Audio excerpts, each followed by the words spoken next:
Is a collaborative divorce quicker than a traditional divorce, Kirk?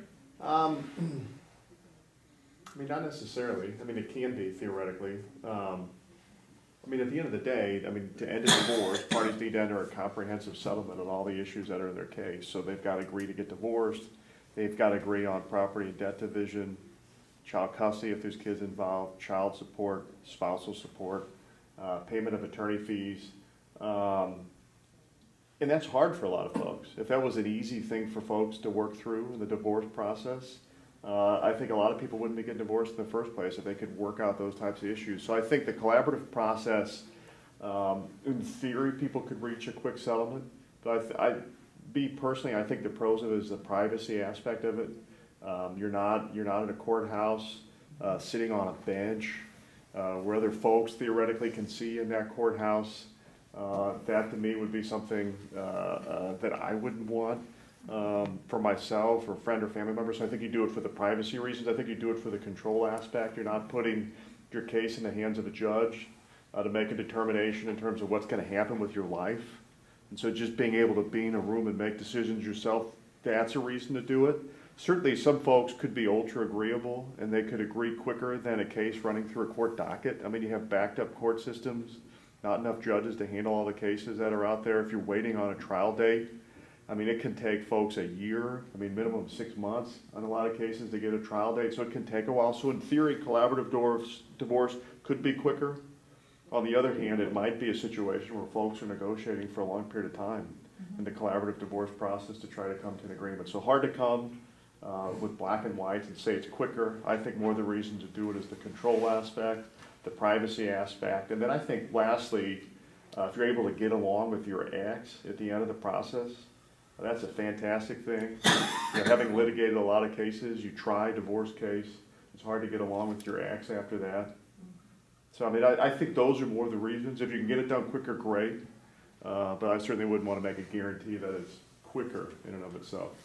Jennifer, would you add anything to Kirk's answer? No, I mean, I agree with everything that he said, and it really depends on the complexity of your own issues.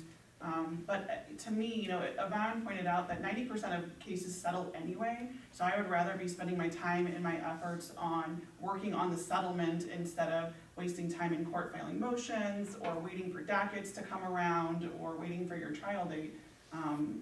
So to me, it's more efficient. Well, yeah, and I think efficiency is a critical aspect of the collaborative divorce process. One way it's more efficient is that the parties and their collaborative professionals are focused on problem solving from the beginning instead of looking to assess blame and fault. So that's part of the future focused instead of looking backwards. None of us can change the past. Another efficiency of the collaborative process is that there's this principle of full disclosure and transparency. So instead of spending a lot of time that we do often in litigated divorces in the discovery process, looking to make sure that both sides have all of the information, particularly financial information, that's needed to make decisions in the case, the parties agree from the beginning to cooperate and collect and share all of that relevant information so that there's not an undue amount of time spent trying to collect information.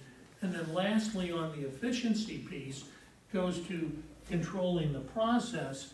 You can avoid multiple trips to court for various conferences and motions to be heard and argued if the parties control the process as they do in a collaborative divorce. Here, I wanted to add something Sure. about the efficiency.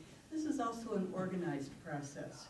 As a practice group, we have gotten much better about identifying what is the best way to do this, and we've developed protocols that guide us to do it in the best, most efficient way. We've also really gotten much better about, we are going to have an agenda every time that we show up at a meeting. We will have minutes that keep track of what did we agree on here, what are the tasks to be done before the next meeting. So everybody knows what information needs to be gathered, who is going to do what, so that we move forward as quickly and efficiently as possible.